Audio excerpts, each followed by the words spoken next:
Welcome back. Hunger Action Month is an annual nationwide campaign happening each September to raise awareness about hunger in America and inspire action. For over 4 decades, City Meals on Wheels has been a vital force in fighting hunger among this often overlooked and vulnerable population, elderly individuals confined to their homes. Joining us today is the Director of Policy Advocacy at City Meals on Wheels, Jeanette Estima. Jeanette, thank you so much for joining us. Thank you. So just to begin, can you tell us a little bit more about Hunger Action Month and its significance in raising awareness about hunger in America, especially in the elderly population? Yeah, thank you for highlighting this because we often will talk about how hunger impacts older adults, but it impacts our meal recipients in a different way, in part because the food programs that exist across the city for people who are facing hunger is they're not available, they're not accessible to our meal recipients. Our meal recipients are they are unable to increase their incomes, right? They're living on fixed incomes, and they are often they have health issues, they have mobility issues that keep them from, for example, going to a food pantry or standing online at a soup kitchen.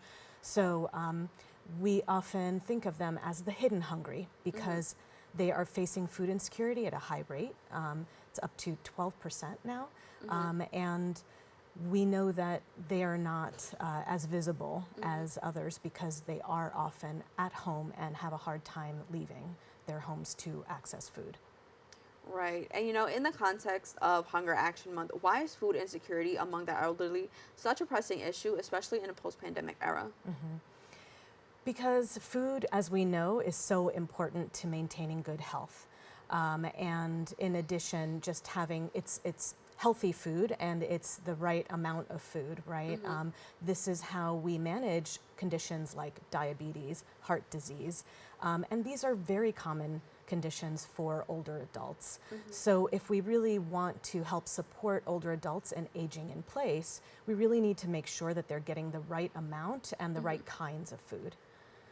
Yeah, absolutely. And so speaking of, City Meals on Wheels has been combating elder hunger for over 40 years. So could you share some insights into how the organization approaches the issue?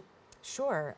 So City Meals was founded to fill a gap in the city's home delivered meal program. The city has a program that operates 5 days a week on weekdays. And City Meals raises funds to ensure that older adults are also receiving a meal on weekends and holidays. And we're also an emergency food responder because, again, if you are trying to get food to people in an emergency, you need to take it to them. This is something that we have been doing for a long time. We have a warehouse in the South Bronx where we have, 10,000 meals ready to go in the case of an emergency, and we can pack up many, many more when things get really, really bad. Yeah, I think that's amazing. And so with that, what makes City Meals on Wheels unique in its effort to tackle the problem of what you call the hidden hungry among the elderly population? Well, I think that this model is one that is so important because we are not only ensuring that people are getting a nutritious meal every day, but we are taking it right to them, which is something that no other program does, at least not across the city.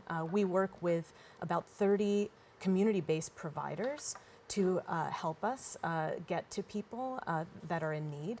So we are able to bring food directly to people, which is exactly what they need. And we're able to do this in a variety of ways because we also understand that the needs vary according to different populations. So we can work with these community providers to understand, what is it that this person needs and how can we help them get it.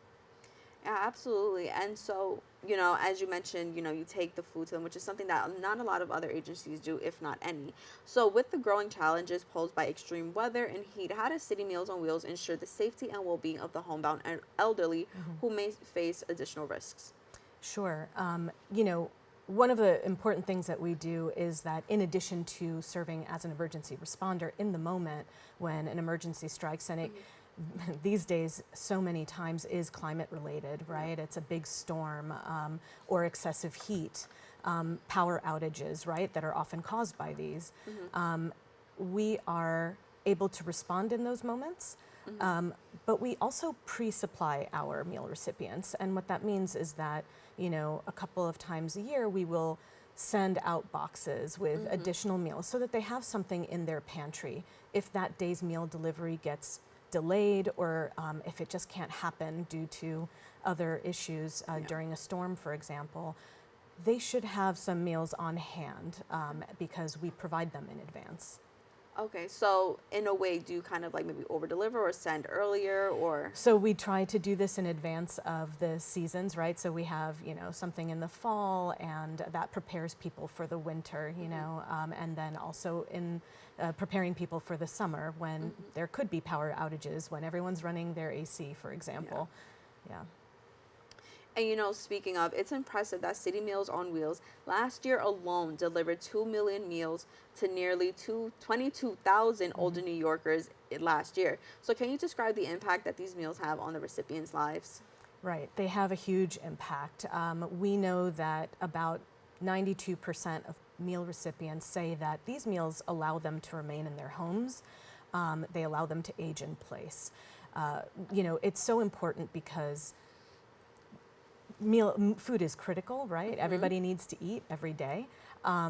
But not being able to prepare your own meals or go to the grocery store and carry your groceries up 3 flights of stairs, that's not a big enough issue to require someone to be placed in a nursing home, for example. Right. So this is a very strong and simple community-based solution that really allows people to remain in their communities as long as it's safe for them to do so. I like that you brought up that point, because sometimes, like we mentioned, that the elderly sometimes aren't acknowledged or looked over. And so with that, like you said, some of them, it's not necessary to maybe go to a nursing home. So then what do you do with that common medium that it's like, okay, they're not in a nursing home, but they also aren't able to, go out every single day and stand in line and go to the grocery stores. So I think that's really, really important that you mentioned that. And so New York City's older population is expected to grow significantly by 2040. So how does City Meals plan to adapt and continue its mission to end elder hunger in the face of this demographic change? Right. So we are looking at really understanding the wide variety of needs for older adults. We serve people over 60. We have 400 meal recipients that are over 100 years old. This is a 40-year lifespan. That means that their needs will change, and they're going to be different at 60 than they are at 80, than they are at 100. So we really are working to understand that and think about the different ways that we can serve them. We have some supplemental programs like a mobile food pantry or a fresh produce program that helps people to get these different items of food. It adds variety to their meals, and it also acknowledges that, some days you're able to make some food on your own, some days you're not, and it's good to have that meal come prepared to your door.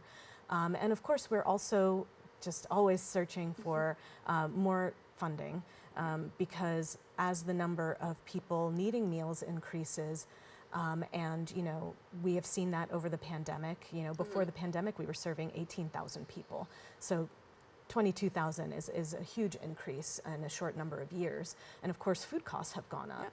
So we're in need of additional funding. I think the whole program has been historically underfunded and really needs to keep pace with this growth. Absolutely. And so let's talk a little bit about your recipients. And, food insecurity is a constant threat for many seniors. So can you elaborate on the specific challenges faced by the meal recipients, such as chronic disabilities, age demographic poverty rates? Right. So we know that about 30% of our meal recipients are living under the poverty line. Many more are perhaps above the poverty line, but still unable to reliably purchase their own food. And this is one of the reasons why this is such a critical program for addressing food insecurity. For others, it's, more that they have physical limitations, right? Maybe arthritis in their hands makes it hard to open food, makes it hard to chop vegetables and cook them. Vertigo and or other mobility issues can make it really hard to stand by your stove or otherwise prepare your meal. So these are some of the reasons why we know that people are in need of a home-delivered meal that is prepared and ready to eat. Absolutely. And as we wrap up, can you just tell us a little bit about what communities can do to support Hunger Action Month and organizations like City Meals on Wheels? Yeah, I always want people to start local, right? Check in on your neighbors. Ask them how they're doing. What do they need? Do they need anything? Maybe let them know that there is a program through which they can get some free meals delivered to their door. If an older adult believes that they could use this service, then they can call 311, and they can be connected to a case management agency that will assess them for the program. They can always also visit our website and be connected in that way. Awesome. Jeanette, thank you so much for joining us today. Thank you. For more information, you can visit their website at citymeals.org and follow them on Instagram and Twitter at CityMeals. Don't go anywhere. We'll be back with more Open right after this.